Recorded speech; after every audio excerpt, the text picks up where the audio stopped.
DMTV Info, votre chaîne d'information en temps réel. La politique, la santé, le sport, les faits de société, la musique, les rumeurs et bien plus encore. Vous découvrirez cela dans notre chaîne DMTV Info.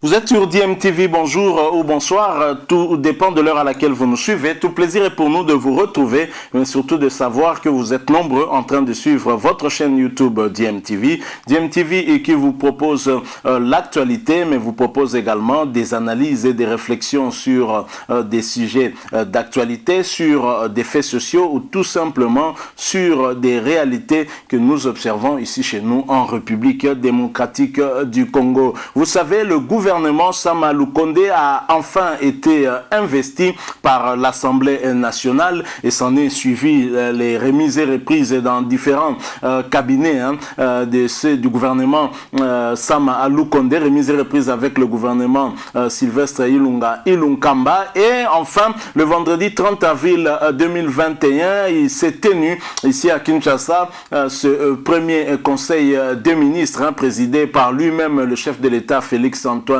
Tshisekedi. Le président Félix, au cours de ce conseil des ministres tenu ici à Kinshasa le vendredi 30 avril 2021, a décrété un état de siège au nord Kivu et en Ituri. Cette décision a été prise au regard de la gravité de la situation dans ces deux provinces, conformément à l'article 85 de la Constitution, tel qu'a annoncé le ministre de l'Information et des Médias, Patrick Muyaya, tard dans la soirée à la télévision nationale. Au cours de ce compte rendu qu'il nous a proposé, l'état de siège a été décrété après concertation avec le chef de l'État et le Conseil supérieur de la défense, constitué notamment du Premier ministre et des deux présidents des deux chambres du Parlement. Une ordonnance présidentielle sanctionnant cette décision sera rendue publique dans les prochaines heures, a précisé Patrick Muyaya. Alors maintenant, j'aimerais vous proposer d'ailleurs de suivre l'intégralité de ce compte rendu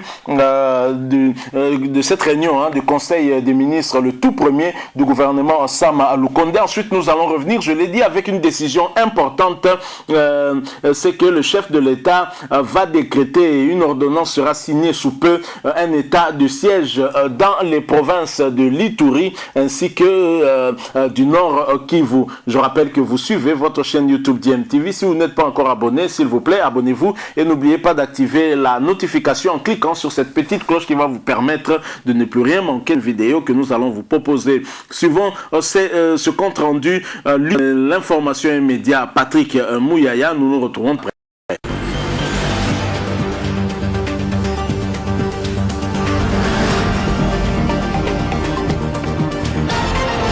Compte rendu de la première réunion du Conseil de ministres.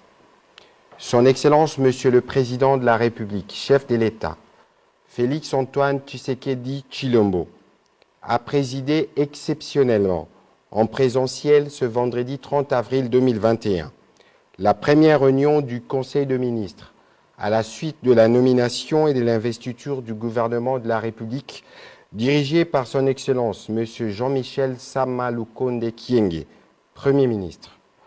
3 points étaient inscrits à l'ordre du jour, à savoir 1. Communication du président de la République, chef de l'État. 2. Présentation des membres du gouvernement au président de la République par le Premier ministre. 3. Examen et adoption de 6 projets de loi de ratification présentés par le ministre des Finances. À la demande du président de la République, un 4e point a été ajouté à l'ordre du jour, relatif à l'annonce de l'état de siège. 1. Annonce de l'état de siège. Au regard de la gravité de la situation, particulièrement dans certaines provinces de l'Est de la République démocratique du Congo, le président de la République, chef de l'État, commandant suprême de forces armées de la République démocratique du Congo et de la police nationale congolaise, a informé le Conseil de ministres de sa décision de proclamer, conformément à l'article 85 de la Constitution, un état de siège dans les provinces du Nord Kivu et de l'Ituri, et ce, après concertation avec le Premier ministre et les 2 présidents de chambre du Parlement Conseil supérieur de la défense entendu. Une ordonnance présidentielle sanctionnant cette décision sera rendue publique dans les prochaines heures. L'objectif poursuivi est de mettre rapidement fin à l'insécurité qui décime quotidiennement nos compatriotes de cette partie du pays. Le Conseil de ministres en a pris acte. Exhortation du chef de l'État. Toujours dans sa communication, le président de la République a tenu à féliciter chacun des membres du gouvernement, dont la nomination n'est pas un fait du hasard, mais plutôt un fait du destin. Cela au regard de différents critères qui ont été pris en compte dans la désignation des membres qui composent cette équipe. Dans son exhortation, le président de la République a déclaré, je cite, « Votre vie est destinée à remplir la mission pour laquelle vous avez été nommé. Nous devons nous considérer désormais comme membres d'une seule et même famille, le Congo. Au gouvernement, il ne sera plus question de famille politique, des regroupements ou encore d'autorité morale. Ici, il s'agira toujours du Congo. Nous avons le devoir de réussir là où les Congolais nous attendent. Ne l'oubliez pas. » Fin de citation. Parlant de sa vision, le président de la République a rappelé les priorités du gouvernement, qui portent sur les 3 axes de sa vision pour la construction d'un État fort, prospère et solidaire. La mise en œuvre de cette vision, coulée en programme du gouvernement, appelle à l'atteinte des objectifs ci-après. Pour l'État fort, il s'agit de ramener la paix, la stabilité et la sécurité dans l'est du pays, où l'autorité de l'État a été bafouée depuis plusieurs années, de redynamiser la diplomatie congolaise et redorer l'image de notre pays à l'international. Aussi, un État fort ne peut être bâti sans une justice juste et forte, sans une lutte efficace contre la corruption, l'impunité et les antivaleurs. Le gouvernement a aussi le devoir de protéger et de promouvoir les respects de droits humains.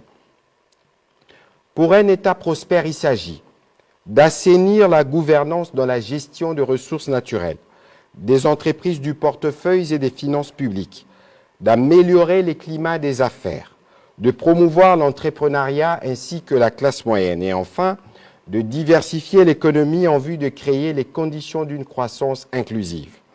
La modernisation des infrastructures de base, les développements de nouvelles technologies de l'information et de la communication, ainsi que la lutte contre le changement climatique et les dividendes qui en découlent font aussi partie de priorités. Pour un État solidaire, il sera question de rendre réelle et effective la solidarité entre les différentes couches de la population. Pour cela, il faut améliorer les conditions de vie en assurant l'accès à l'éducation, aux soins de santé et à un logement décent ainsi qu'à l'eau et à l'électricité. La pauvreté constitue à mains égards une cause de la haine et parfois un ferment de sentiments antipatriotiques. Il s'agit d'un fléau qu'il faut combattre et éradiquer à tout prix en y impliquant les femmes et les jeunes. La culture, les sports, les arts et les loisirs sont à promouvoir parce qu'ils constituent des vecteurs d'encadrement de nos jeunes et des rayonnements de notre pays. Le président de la République a en outre rappelé à l'attention de membres du gouvernement les devoirs de relever, chacun dans son secteur respectif, les défis de la reconstruction de la République démocratique du Congo, au regard des attentes massives et connues de notre peuple. Il a annoncé qu'une évaluation de l'action de chacun interviendra dans 6 mois. Point 3. La présentation de membres du gouvernement. Dans son mot introductif, le Premier ministre Jean-Michel Sama Lukonde Kyenge a remercié le président de la République pour sa nomination et la confiance qu'il a bien voulu placer en lui. Il a par la suite demandé à chacun des membres de son équipe, suivant l'ordre des préséances, de se présenter devant le président de la République. Reprenant la parole après cet exercice, le Premier ministre a rappelé l'obligation faite au ministre de travailler avec dévouement et toujours avec un sens élevé de patriotisme. Au sujet de l'examen et de l'adoption de textes, 6 projets de loi de ratification à soumettre en urgence au Parlement ont été approuvés par le Conseil de ministres. Il s'agit 1. Du projet de soutien au secteur agricole du Nord Kivu, signé le 23 juillet 2020, accord entre la RDC et l'OFID pour un montant de 15 millions de dollars. Du programme d'appui au développement rural inclusif et résilient, signé le 28 mai 2020 entre la RDC et les FIDA pour un montant de 26 640 000 dollars américains. De l'opération de réponse urgente pour affronter la pandémie Covid-19, accord signé entre la RDC et la Banque arabe pour le développement économique en Afrique BADEA en date du 20 décembre 2020 pour un montant de 10 millions de dollars. Du projet d'aménagement des accès routiers au pont route rail sur le fleuve Congo, accord de prêt signé en date du 19 juin 2020 entre la République démocratique du Congo et la Banque africaine de développement pour un montant de 20,3 millions d'unités de crédit. Du projet d'approvisionnement en eau à l'ozone, accord de prêt signé entre la République démocratique du Congo et les fonds de l'OPEP au FID en date du 23 juillet 2020 pour un montant de 30 millions de dollars. Enfin, du programme d'appui budgétaire en réponse à la crise Covid-19, en sigle PRBC, accord de prêt numéro 21 00 15 00 42 445 du 7 octobre 2020, conclu entre la République démocratique du Congo et les fonds africains de développement pour un montant total de 43,62 millions de dollars. Le ministre des Finances a sollicité l'adoption des projets de loi susmentionnés pour qu'ils soient rapidement transmis au Parlement pour leur adoption durant cette session. Après examen et délibération, le Conseil de ministres les a tous adoptés. Dans sa conclusion, le président de la République a rappelé que cette réunion de prise de contact tenue en présentiel était une exception en cette période de pandémie à coronavirus. Il a en outre insisté sur le respect de gestes barrières. Il a à la même occasion, pour terminer, annoncé la tenue hebdomadaire du Conseil de ministres. Commencé à 12h15, le Conseil de ministres a pris fin à 13h30. Je vous remercie.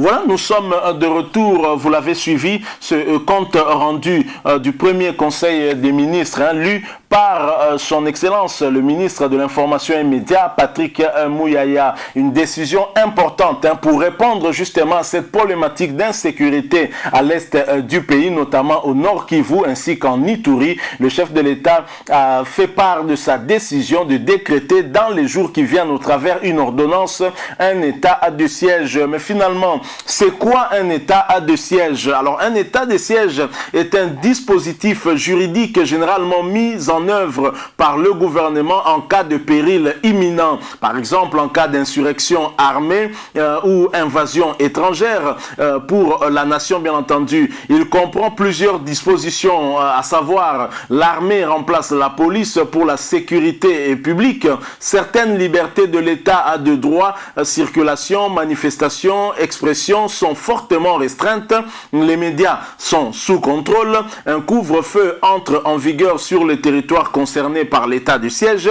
La mobilisation nationale peut être décidée. Les tribunaux civils sont remplacés par des tribunaux militaires. La surveillance accrue de la population. Donc, un état de siège, toujours dans le cadre de la lutte contre cette insécurité qui continue à l'est du pays. Le chef de l'État avait eu, lors de la rencontre qu'il avait eu, de cette ordonnance qu'il avait eu à accorder à Charles Michel, président du Conseil européen, avait déjà annoncé un train de mesures pour justement lutter efficacement contre cette insécurité qui règne à l'est du pays, en réponse justement à des élèves de Beni notamment, qui avaient pris d'assaut l'esplanade de la mairie de Beni et qui ont assiégé cette esplanade durant plusieurs jours pour réclamer l'arrivée du chef de l'État, faisant ainsi référence à sa promesse d'aller s'installer du du côté du Nord Kivu pour pacifier l'Est du pays. Le chef de l'État avait promis en tout cas de prendre certaines mesures et qu'il allait bien sûr se rendre de ce côté-là. Je pense que cet état de siège entre dans la droite ligne justement des promesses du chef de l'État qui veut en finir avec cette insécurité grandissante du côté de l'Est du pays. Et nous espérons que c'est une décision salutaire qui va permettre véritablement de pacifier l'Est du pays. Déjà après l'annonce de l'appui au FARDC par l'armée kenyane qui va arriver d'ici quelques semaines ici en République démocratique du Congo pour accompagner les FARDC justement dans la lutte contre ces groupes armés assimilés justement à des mouvements terroristes. Et nous pensons que la République démocratique du Congo pourra un temps soit peu respirer et que nos populations pourront de nouveau goûter en tout cas à l'ère de la paix dans leur territoire. Merci beaucoup à vous qui nous avez suivis. C'était pour nous un plaisir de nous retrouver avec vous, surtout vous proposer le compte rendu de ce premier conseil des ministres présidé par lui-même, le chef de l'État Félix Antoine Tshisekedi. Au cours de ce conseil des ministres, et bien évidemment, une prise de contact était nécessaire puisque ce sont tous des nouveaux membres du gouvernement pour la plupart. Et bien sûr, le chef de l'État a aussi insisté sur le fait que 6 mois après, il y aura une évaluation sur chacun des membres de ce gouvernement. Nous attendrons en tout cas à voir si le travail n'est pas fait comme il se doit. Je pense que on ne change pas une équipe qui gagne, mais une équipe qui échoue, on doit la changer. Les Congolais ne vont pas pardonner des cas d'échec. On n'a plus ce temps-là. En tout cas, il y a tellement de priorités en dehors de l'aspect sécuritaire, en dehors de la paix recherchée au niveau de l'Est du pays. C'est la priorité des priorités. Il y a également d'autres priorités sur le plan de l'éducation, de la santé, du social, auquel ce gouvernement doit en tout cas se pencher. Merci beaucoup à vous. Si vous avez aimé, laissez-nous un like. Si vous avez un point de vue à partager avec nous, n'hésitez pas en tout cas de nous laisser un commentaire. Merci aussi de vous abonner à cette chaîne DMTV et n'oubliez pas d'activer la notification juste en cliquant sur cette petite cloche qui vous permettra de ne plus rien manquer des prochaines vidéos que nous allons vous proposer. Encore une fois, merci à vous. Nous espérons vous retrouver très bientôt avec un autre sujet d'actualité. En attendant, portez-vous bien et DMTV vous dit au revoir.